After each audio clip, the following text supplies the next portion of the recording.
What is going on, guys? It's Modded Warfare here. Welcome back to another PS4 tutorial. So in this tutorial I'm going to be showing you guys how you can run PS2 games on your jailbroken PS4. So your PS4 needs to be on firmware version 4.05 for this to work, and you need to have the Spectre or IDC exploit set up as shown in my jailbreak setup video, which I'll link at the end of the video and on screen. So basically, in order to run PS2 games, now this is a full emulator for PS4. This is not just like the official PS2 games that you can buy off the store, which are just certain cherry-picked games that work. These are pretty much any PS2 game, although you might have to adjust certain settings in the emulator for some games, but there are quite a lot of games that will work straight off the bat with the default settings. So yeah, you can pretty much run any game you want, any PS2 game on your PS4. So in order to do this, you're going to need the PS2 EMU and fake package tools.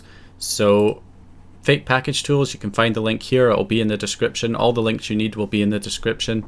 So you're going to need the PS2 EMU and the fake package tools. Make sure you get the fake package tools from this this page, not any others, because this one has a certain modified file, I believe, which is required for the PS2 games to work. So you want to make sure you're downloading this one, and then you need a game. So I just go on like muparadise.me. Basically, if you just go into Google and you type in PS2 ROMs, it'll be like the top one right there, and then you just select a character and it will give you all the games that you can download right there. So click one, download one, and so I've got Heatseeker here, which I've downloaded, and yeah, so that's really all you need. You need those and you need the game. So what you want to do is open up the game, because it's a 7-zip file, and you want to extract the .iso file that's inside here, and you want to extract it into the image folder in the PS2 EMU folder. So PS2 EMU and then images, and you want to just extract your ISO for your game in here, as I've already done. Then what you want to do is rename it once it's extracted, and rename it to disk01. So it's just called disk01.iso. Okay, so once you've done that, this next step is optional. If you go into SCE_SYS, you'll see there's a pic1.png here, and so this is actually the load image that comes up when you want to load your game. So when you press X on the game to start it, this is the load image that appears. You can swap that out with any image that you want. So I've got one here. The only thing is that it needs to be 1920 by 1080 in aspect ratio and resolution. So width 1920, height 1080. Providing you have a PNG file that has that same width and height, you can basically replace the image, and make sure it's called pic1.png if you want to replace it. You can do one for each game if you want. Personally, I just have like PlayStation 2 for all the PlayStation 2 games.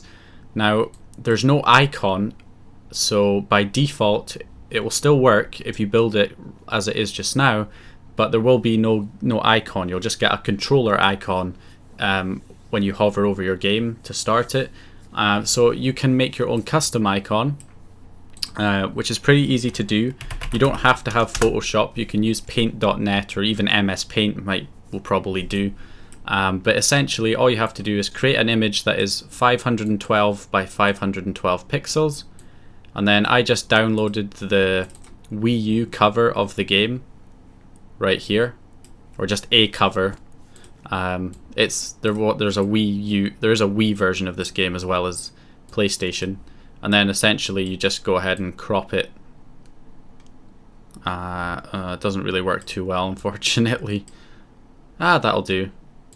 Doesn't have to be perfect. There we go. That'll do, just as an example, even though the text is a bit cut off. But yeah, so that is basically your icon. So you can create your own icon. It's not necessary, but if you just want it to look nice, then you can do that. So let's go ahead and save this to the PS2 EMU folder in the images folder, and make sure it's a PNG, and we want to make sure the icon is called icon0.png. icon0.png. Save it, and that should be it.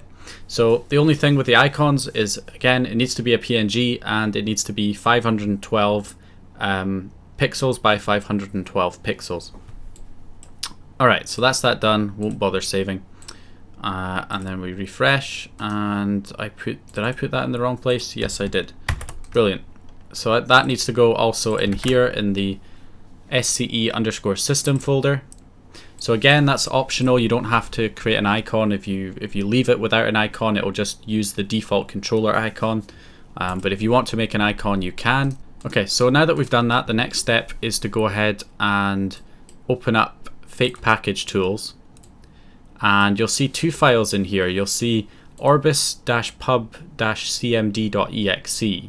Now what you want to do is rename or delete it. So I'm just going to rename it to orig for original. And then this one that has the -ps2 at the end, you want to rename that to just orbis-pub-cmd.exe. So you just want to remove the -ps2 at the end. So make sure you do that. That's quite an important step. And you want to drag this param.sfo into orbis-pub-sfo.exe. And then that'll open this up.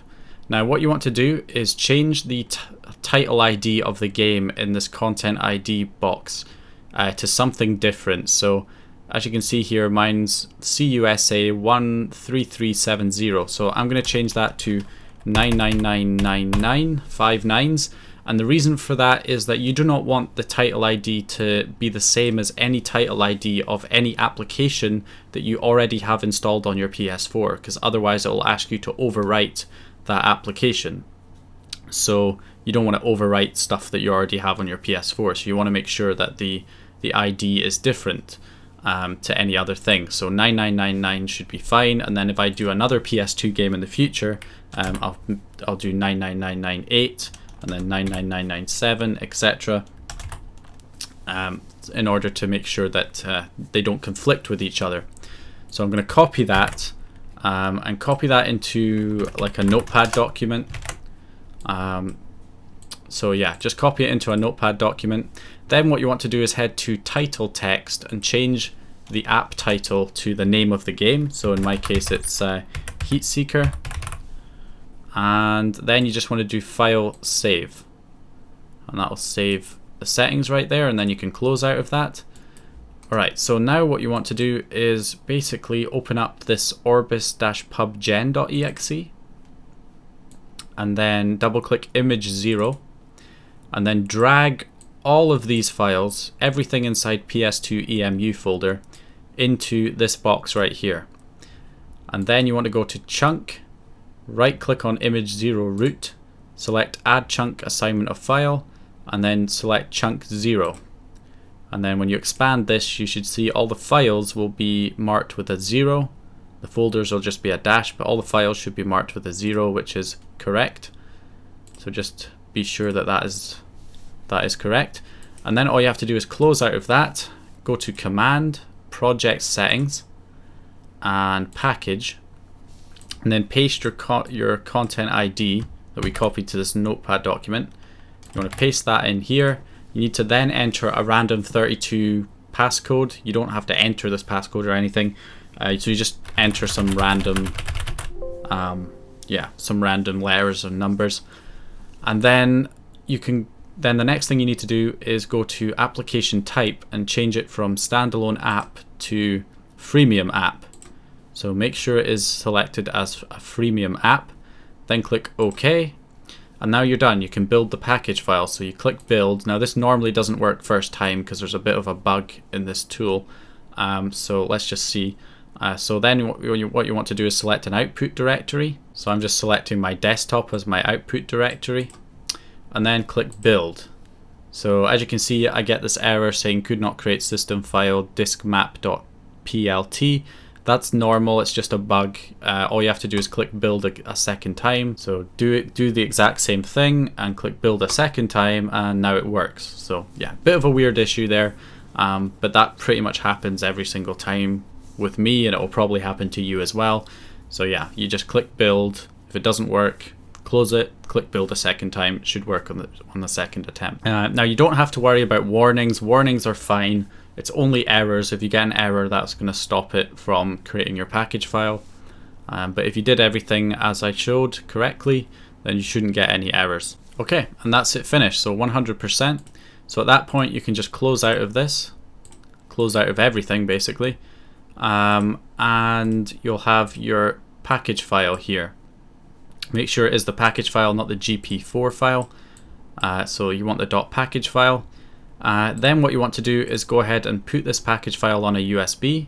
Make sure the USB is either FAT32 or exFAT format, and go ahead and drag the package file into the root of the USB. Do not put it in any folders, it needs to be in the root. Just like when we were doing games, free PS4 games. If you've seen that video, basically it's the same thing as that from this point on. Okay, so once you've got it copied over to your USB, you want to unplug your USB stick and plug it into the PS4. Okay, so over to the PS4 here. So what we need to do is enable Homebrew from the internet browser. We're going to use the Homebrew Enabler. Now, if you have things set up the way I showed in my Jailbreak setup video, then you'll have xvortex-hen, and if you click that, it will enable Homebrew automatically for you. You don't even have to inject the payload yourself, it'll do it completely for you. So if you have this option, then press X on this, it'll come up with a message saying, if it's successful, it'll come up with a message saying it was successful. You click OK and then back out. Now, if you do not have xvortex-hen as an option and you only have Spectre or IDC, then load either Spectre or IDC. So I'll just use IDC as an example, and IDC, the bar loads halfway and you get a white screen. That means it's waiting for payload. And then over to the computer again, you can use something like NetCat GUI to inject the payload. All you have to do is change the port to 9020, make sure your PS4's IP address is entered, and copy this PS4Hen.bin, which will also be in the description, to your payload file path, and then inject payload. And that will essentially do the same thing. So as you can see here, it comes up with a little error message, but that's actually fine. It means it has executed. And then you can close out of that. So you can do either way. Of course, that's not going to load now because I've already injected a payload. But yeah, you can do either way. So if you only have IDC or Spectre, then do that, inject the payload from your PC. But if you have access to that xvortex-hen option, definitely do that, because it doesn't require anything from the PC. It does it all on the console. So once you've got the Homebrew Enabler payload loaded, you can head over to your settings and scroll down, and you'll now have a Debug Settings option. So you want to go in there, go into Game, go into Package Installer, and then all the packages on your USB will show up. And then you want to install the one that you created, the PS2 game that you created, and let it install. So remember that you need to be using the PS4Hen Homebrew Enabler payload for this, not the regular Debug Settings payload. If you use the regular Debug Settings payload, you'll be able to get on here, but you won't be able to actually install the package file. You will just get an error. So that is why you need the Homebrew Enabler, which will allow you to install these custom package files. Okay, so here we go. It's just about installed. There we go. Okay, so now we can back out to our home screen, and there it is, Heatseeker. And there's our custom icon right there. So we've got our custom icon showing, and if I try and start the game, there's our background, our PlayStation 2 background that we put there. That's our pic1.png.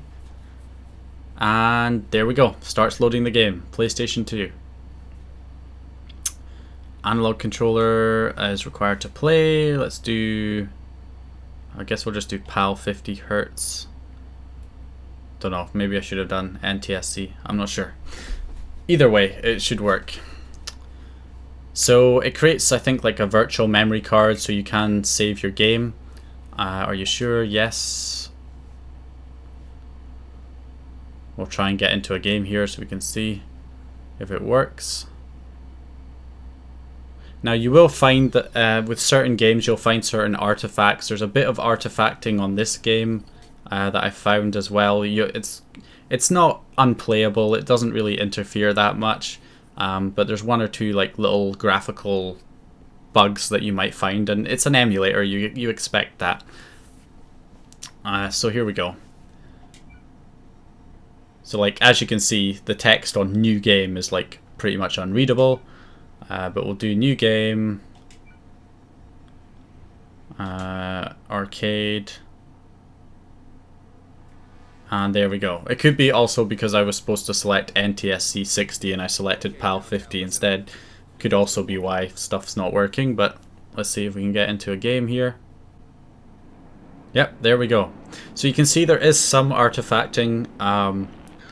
If you look out to the horizon line, you can see, well, not right now, there you go. You can see there's like this black line appearing in the distance, but it's nothing that's really that affected. Doesn't really affect the gameplay or anything, and it's not all games are going to have these weird artifacts, just certain games, and you can tweak the settings of the emulator to make things work a bit better. But let's see, can I actually start controlling this? There we go, I'm controlling it. As you can see, the game does work. Fire a missile at the ocean. That is working. So if I go ahead and just, so I can pause it, can back out just to prove that it's definitely running on PS4 in case anybody doubts that I'm doing some kind of video editing trickery or some crap. That is not the case. I always get these skeptics in the comments section who say, oh, you're doing this on PC or something like that. Nope, this is definitely running on a PS4. So anyway, that is basically it, guys. That is how you go ahead and run PS2 games. In fact, I can show you that one game I can't get working right now, and I haven't tried tweaking the settings, but Ratchet and Clank 2 doesn't really work on the default settings.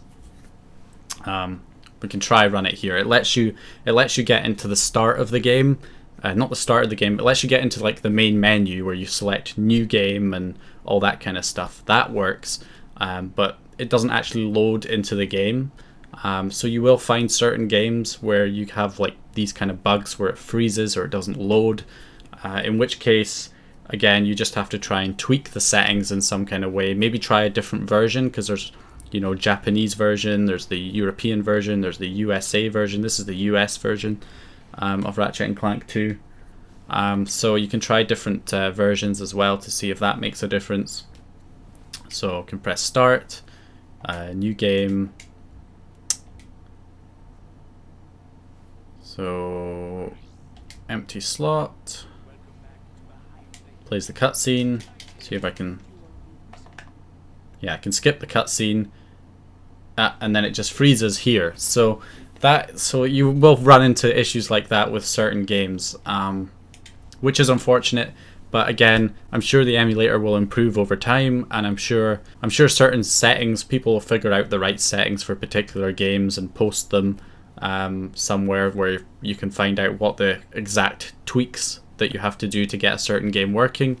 But a lot of the games like Heatseeker will work fine straight off the bat with the default settings.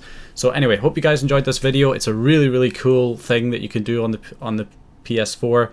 In fact, you can even get is it like old Sega games and Nintendo games running through this PS2 emulator as well, by like official like SNES games that were released as a PS2 game, and then you can use the PS2 emulator to run those on your PS4. So yeah, you can run like SNES games, you can run your old Sega games, your old Nintendo games, your PS2 games. Not maybe a PS1 emulator, that would be cool to see as well. PS3, I don't know, that's maybe pushing it a bit. But yeah, it's still really cool. So I hope you guys enjoyed the video. If you did, go ahead and leave a like and subscribe if you haven't subscribed already. And I will hopefully see you guys in the next one.